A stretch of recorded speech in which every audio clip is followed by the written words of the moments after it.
Alhamdulillah rabbil alamin. Wassalatu wassalam ala rasulil karim. Amma ba'd. Wa izal hablil karim wa tuyukul kiram والسامعون والسامعات أريد أن أخطب أمامكم خطبة مختصرة حول الأمر أهمية العلم. من المعلوم أن العلم الشرعي له أهمية كبرى. العلم نور والجهل ظلمة.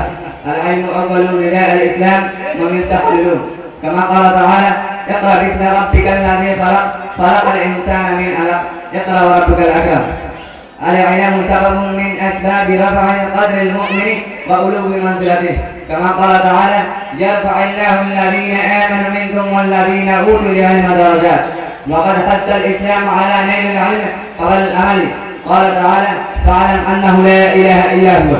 كثير من الآيات والأحاديث وردت في فضل العلم وأهميته. قال النبي صلى الله عليه وسلم: من يرد الله به خيرا يفقهه في الدين. فنظرا إلى أهمية العلم أمر الله رسوله أن يدعو الله ويطلب المزيد منه، فقال سبحانه وتعالى: وقل ربي زدني علما.